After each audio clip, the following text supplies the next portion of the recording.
Então, bom dia, pessoal. Boa tarde. Hoje, dia 8 de dezembro, é o dia da iluminação do Buda. É o dia também de Nossa Senhora da Conceição. Também, se não me falha a memória, é o dia de Iemanjá.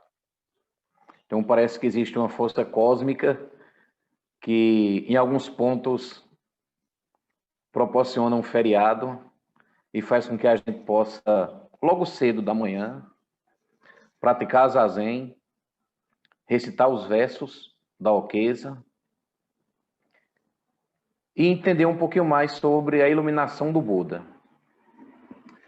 Então, hoje nós vamos tentar entender um pouquinho o que é essa iluminação, o que é esse despertar do Buda. E como às vezes eu gosto de pedir, se você puder pegar uma caneta, um caderno, para você fazer as suas anotações. Eu sou do tempo de papel e caneta ainda, né? Ou seu bloco de notas eletrônico, para você fazer alguma anotação, para você ter alguma coisa para você depois olhar, para você refletir sobre aquilo. Eu considero que seja uma prática importante. Repito, aquilo que é mais importante fica gravado em nós, não é? Aquilo que é mais importante fica gravado em nós. Então, no mês de novembro, nós estudamos 3 textos, que foi os 8 aspectos da iluminação, texto do mestre Dogen. Nós estudamos também um texto de Thich Nhat Hanh, os 7 fatores da iluminação. E nós também estudamos alguns trechos do Parinirvana Sutra. Não é? Então, por exemplo, nós vimos que um dos primeiros fatores importantes para trilhar o caminho da iluminação é a atenção plena. A atenção plena significa lembrar-se. Lembrar onde é que eu estou. Com quem é que eu estou? E o que é que estamos fazendo? O que é que eu estou fazendo? Isso é um dos princípios da atenção plena. Lembrar-se. A atenção plena, como nós estudamos, ela serve para a gente se aproximar de nós mesmos. A atenção plena serve para a gente se apossar e viver no momento presente. A atenção plena serve para a gente perceber que o despertar, a iluminação, se encontra presente o tempo todo. É para isso que a gente usa a atenção plena, para perceber que o despertar se encontra a cada momento. Existe uma história que um praticante, na verdade uma praticante zen, estava no mosteiro e que ela tinha tido uma experiência, um sonho muito interessante e queria falar para o seu professor dessa experiência que ela teve. E o monge zen disse, depois a gente conversa, depois. E ela insistiu alguns dias. E o professor dela sempre com a mesma história. Depois nós conversamos. Passado um tempo, estavam almoçando. E o almoço zen, a gente come com várias cuias, com várias tigelazinhas. cada comida numa tigela diferente, para poder sentir o sabor de cada alimento. E entre as comidas tinha laranja cravo. Estava lá todo mundo almoçando em silêncio. E aí, a monja, ela colocou a laranja cravo na boca, sentiu o gosto da laranja cravo e disse: nossa, que maravilha! Nossa, que gostoso é isso! Aí o mestre dela disse: isso que é iluminação. A iluminação é como eu vivo o meu dia a dia. Não existe uma iluminação separada do meu dia a dia. A iluminação é uma coisa e o meu dia a dia é outra coisa. Não. Então, a atenção plena serve justamente para você perceber que a iluminação está sempre presente. A atenção plena serve para você perceber quais são suas atitudes de corpo, de fala e de mente. A atenção plena, ela serve, no mínimo, para a gente ver onde é que nossa vida está indo.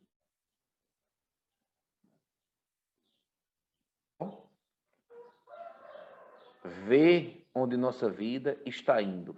Ou seja, essas minhas atitudes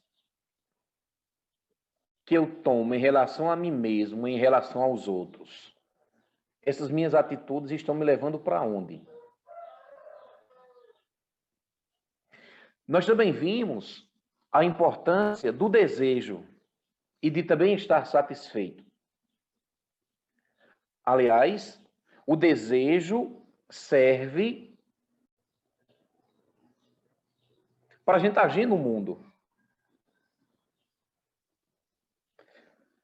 A satisfação, que é uma das características da iluminação, estar satisfeito serve para a gente diminuir nossas ações de corpo, de fala e de mente. Sabe aquela pessoa que constantemente sempre tem que estar fazendo alguma coisa? Quando se está satisfeito, pode fazer alguma coisa, mas se faz com presença. E eu me lembro que eu levei um carão da monja Cohen. Eu estava lavando a louça lá um dia.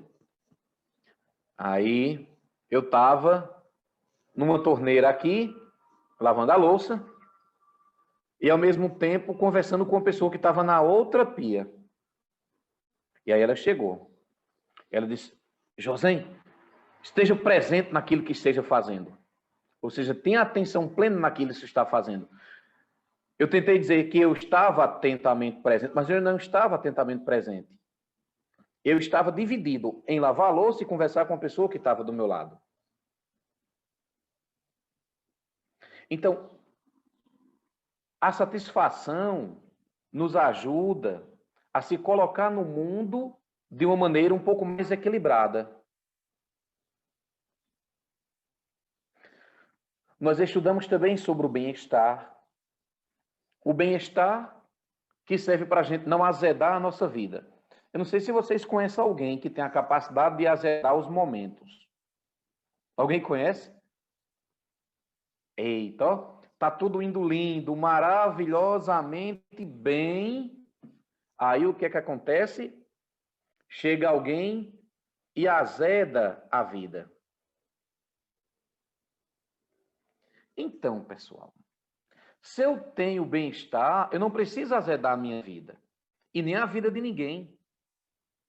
Quando a gente tem bem-estar, a gente se conecta com aquilo que é positivo. Aí nós vimos também que é importante a quietude, apreciar a equanimidade. Apreciar a quietude significa dizer que a gente vai se ver em profundidade. Isso é importante. Quando eu estou satisfeito, quando eu estou alegre, quando eu tenho um bem-estar, quando eu aprecio a quietude, quando eu estou mais quieto, mais calmo, eu posso me ver em profundidade. Eu posso ver quais são as minhas atitudes, os meus sentimentos. Serve também para a gente ver as coisas como elas são. Porque quando a gente está muito piriri, a gente acaba impregnando algumas coisas na realidade que não tem tanto sentido. Enquanto que eu estou calmo, quieto e equânime, eu vejo marcador de texto como sendo um marcador de página. Eu não vou atribuir um valor errado a isso daqui. Alguém coloca, eu estou bem piriri. Mas olhe como é importante você apreciar a quietude. Você começa a perceber, começa a estar consciente de como você está naquele momento.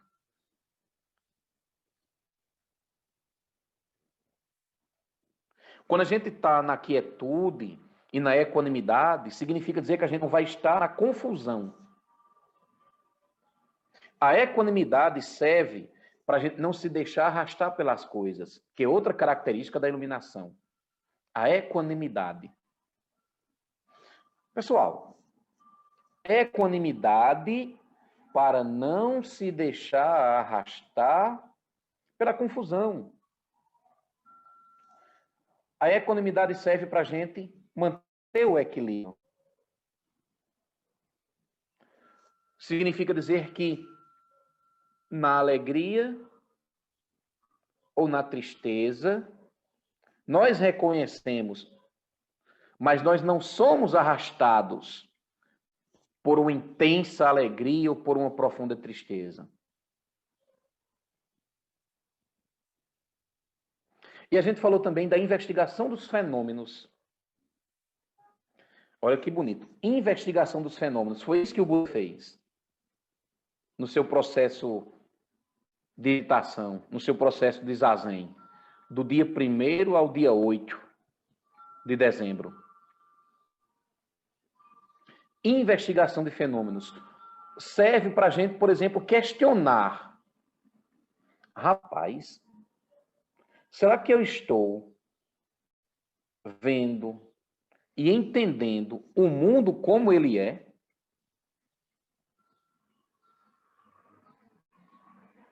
Será que eu estou entendendo, será que eu estou vendo o mundo, as pessoas, as situações, como elas realmente são?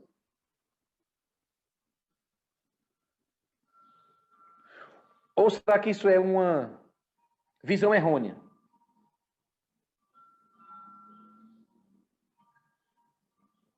Anota de novo, Romeu San. A quinta potência agora. O próximo retiro. Você entendeu? Então, se questionar.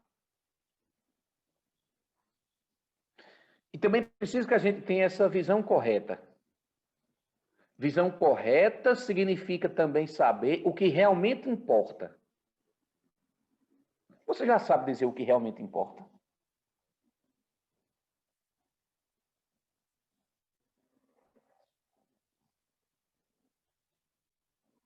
Nesta manhã do dia 8 de dezembro de 2020,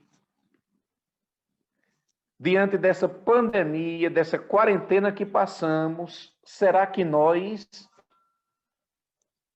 começamos a desconfiar o que realmente importa?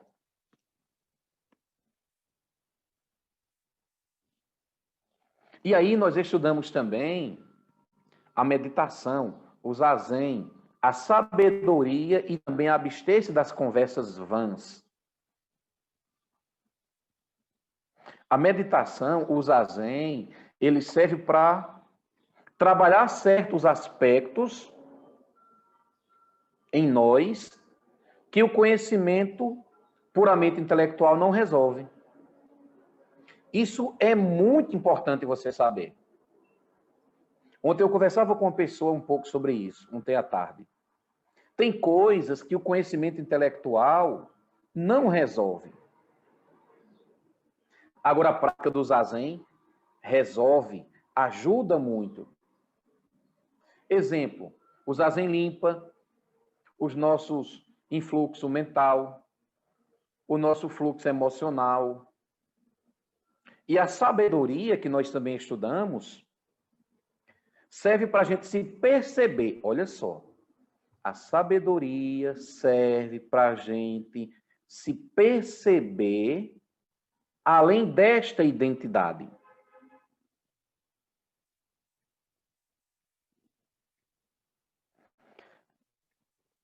A sabedoria nos ensina que nós temos muitas dimensões, mas duas principalmente. Nós temos a dimensão histórica e nós temos a chamada dimensão suprema. O que é a dimensão suprema? A dimensão suprema é o reconhecimento de que nós podemos acessar a nossa natureza iluminada.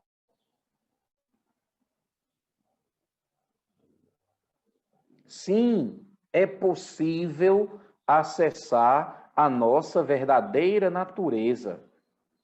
Nós estudamos Bodhidharma no mês de outubro e nós vimos muitas características da iluminação. Uma delas, Bodhidharma diz: qualquer um que veja a sua natureza é um Buda. Aliás, é nesta dimensão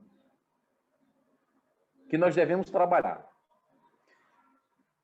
Nós usamos a dimensão histórica, olha só, nós usamos a dimensão histórica, as nossas tarefas do dia a dia, o nosso corre-corre, a viagem longa, uma mudança brutal de temperatura, está na dimensão histórica, mas nós podemos trabalhar, desenvolver qualidades que vão ficar na nossa dimensão suprema. Foi isso que o Buda fez. Você precisa entender também que na iluminação, o Buda percebeu que essa dimensão histórica, ela morre. Meu nome, minha profissão, um bocado de coisas se vai. Agora, apesar da dimensão histórica morrer, a dimensão suprema continua.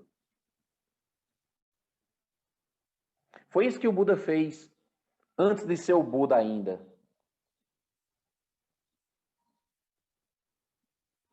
Eu não vou entrar num detalhe que fala sobre as vidas do Buda, mas se você desejar, existe um conto que você inclusive encontra até desenho sobre isso, é os Contos de Jataka, que são contos que mostram as vidas passadas do Buda, antes dele se iluminar.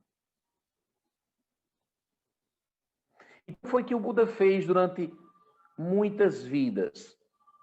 Durante muitas vidas, o Buda beneficiou muitos seres. Antes da iluminação, durante muitas vidas, o Buda procurou se colocar, e aí já estamos começando realmente a falar do nosso tema.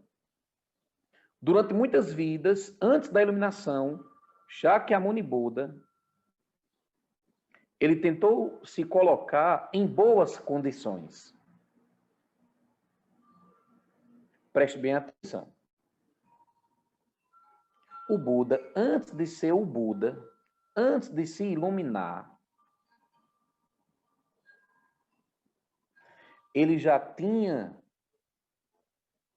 vinha há várias vidas trabalhando a dimensão suprema dele, que é aquilo que continua. Ele mesmo conta isso. Existe um sutra, Mahasaka Sutra, ou em português, o grande discurso para Saka. o Buda fala o seguinte, o grande discurso para Saka. O Buda diz, quando minha mente, dessa forma, concentrada, purificada, luminosa, pura, imaculada, livre de defeitos, flexível, maleável, estável e atingindo a imperturbabilidade, eu dirigi a minha mente para o conhecimento da recordação de minhas vidas passadas.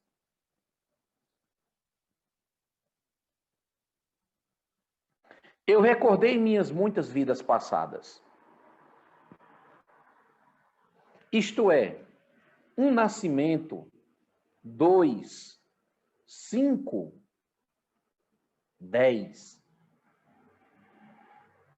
50, 100, 1000, 100.000. Muitos ciclos cósmicos de contração e expansão. Lá, nessas inúmeras vidas, lá eu tinha nome, pertencia a tal clã, tinha tal aparência, assim era a minha comida, assim era a minha experiência de prazer e de dor. Assim foi o fim da minha vida. Falecendo daquele estado, eu ressurgi ali. Ali eu também tinha tal nome, pertencia a tal clã, tinha tal aparência, assim era a minha comida, assim a minha experiência de prazer e de dor.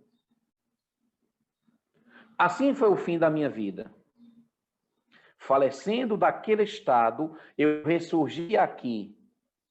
Assim eu me recordei de minhas vidas passadas, nos seus modos e detalhes. Então, perceba que o Buda, antes de realmente se iluminar, ele praticou com determinação, esforço, perseverança. Aí uma pergunta. Como foi que o Buda conseguiu? Na verdade, o que o Buda fez antes de se iluminar, nas suas muitas vidas, que ele mesmo conta, apesar da gente nos ainda gostar de entrar nesses detalhes, o Buda ele se colocou no caminho trabalhando principalmente duas coisas. A consciência, se vinculando ao que há de positivo e trabalhou também criando uma interdependência positiva. Detalhe, nós dizemos que queremos praticar. E muitas vezes até queremos. Mas um convite para um passeio, às vezes é mais tentador do que ficar quietinho e zazen. Veja o esforço que Shakyamuni Buda teve nas suas inúmeras vidas até alcançar o momento de iluminação. Então, às vezes a gente diz que a gente quer realmente praticar, mas um convite para um passeio nos tira da prática. Sabe por quê? Porque a gente não deseja se iluminar. A gente não deseja. A gente não deseja isso.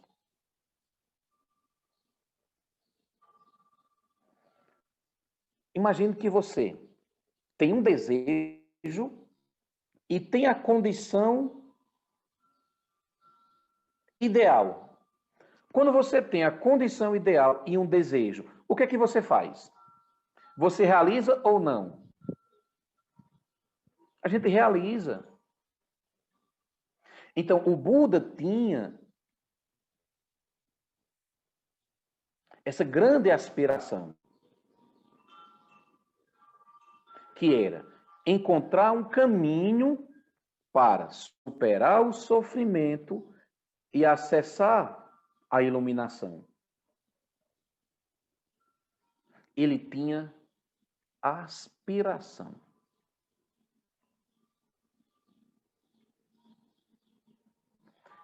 Como é que está a nossa aspiração? Até que ponto eu realmente desejo? E eu lembro, o desejo é importantíssimo. Apesar do budismo a gente fala que o desejo é uma causa do sofrimento, mas há desejos que eles precisam existir. E o desejo pela iluminação? E o desejo pela libertação do sofrimento? Então, não são todos os desejos que são ruins. No mesmo sutra, o grande discurso Parasaka, o Buda ainda diz: esse foi o primeiro conhecimento verdadeiro que eu obtive na primeira vigília da noite. A ignorância foi destruída. O conhecimento surgiu. A escuridão foi destruída. Surgia a luz. Como acontece com alguém que seja diligente, ardente e decidido? Mas o sentimento prazeroso que surgiu em mim não invadiu a minha mente e permaneceu. Ou seja, não entrou nada no Buda, nada de coisa metafísica. Ele apenas diz que aquele sentimento prazeroso que surgiu não veio de fora, surgiu de dentro.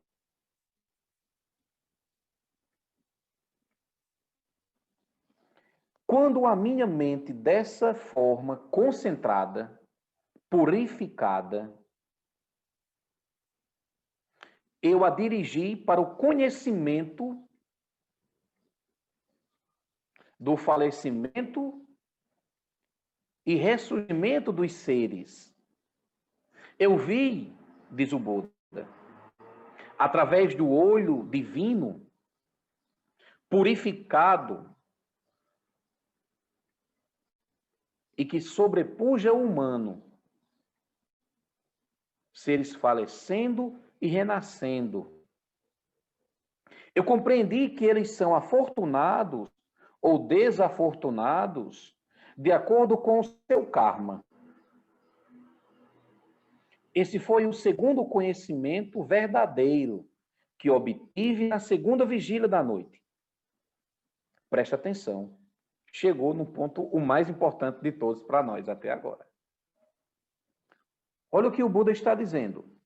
O Buda está dizendo 3 coisas importantes. Até agora, o Buda falou natureza da mente, natureza pura da mente, mente concentrada, por exemplo.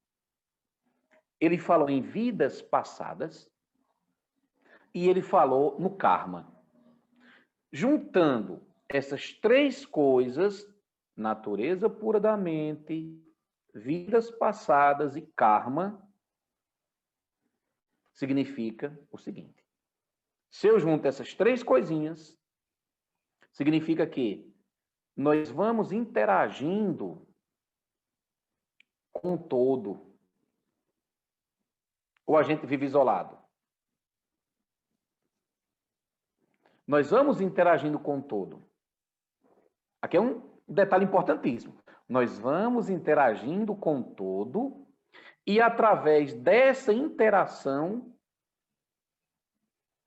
nós vamos nos moldando numa direção ou em outra direção. Por mim, a gente já pararia aqui. De tão importante que eu considero isso.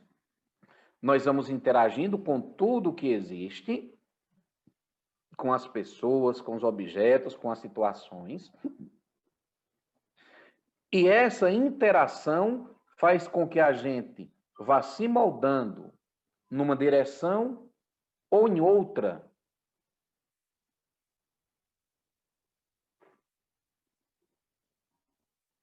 Resumindo, não existe a opção de a gente agir numa direção ou em outra e não modificar nós mesmos. Eu vou repetir. Não existe a opção da gente agindo, seja para lá ou para cá, a gente não modificar nós mesmos. O que foi que o Buda fez? O Buda se colocou no caminho que permitiu ele trilhar e acessar a iluminação. Aqueles passos que nós estudamos no mês de novembro. Isso é muito importante que a gente pare e pense. Nós estamos aqui reunidos e nós estamos criando um certo tipo de influência. Essas influências que nós estamos criando, elas podem me levar para uma outra margem, para a margem da paciência, da sabedoria, da lucidez, do amor, da compaixão, da bondade, da generosidade. Foi isso que o Buda fez.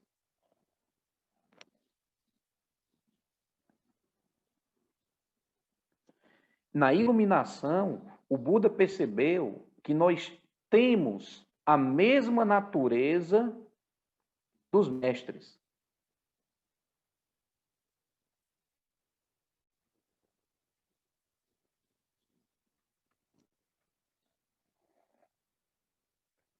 Ele chegou lá e disse que todos os seres possuem esta natureza. Não são alguns, são todos os seres. Todos os seres são portadores da natureza Buda.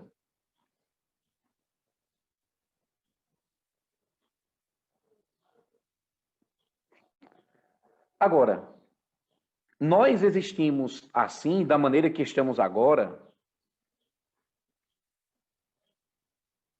Nós somos da maneira que somos agora, ou estamos como estamos agora, devido a uma complexa interdependência de coisas. Veja, quem somos nós? O fruto de um monte de coisas. Você percebe isso, pessoal?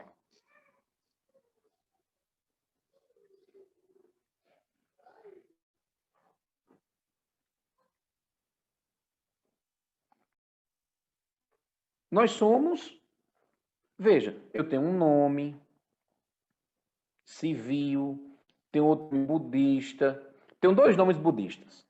Eu tenho o nome de preceitado, que é Josen, e eu tenho o nome de monge noviço, que é Zuiko.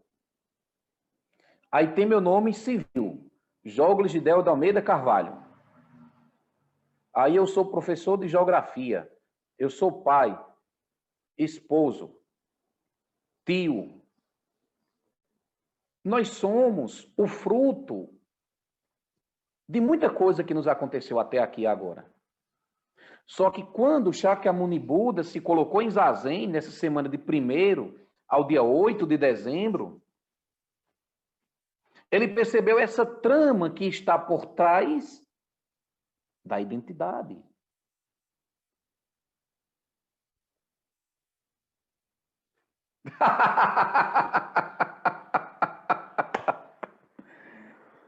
Eita, essa foi boa. É verdade. O nome civil é mais difícil do que o nome budista, né?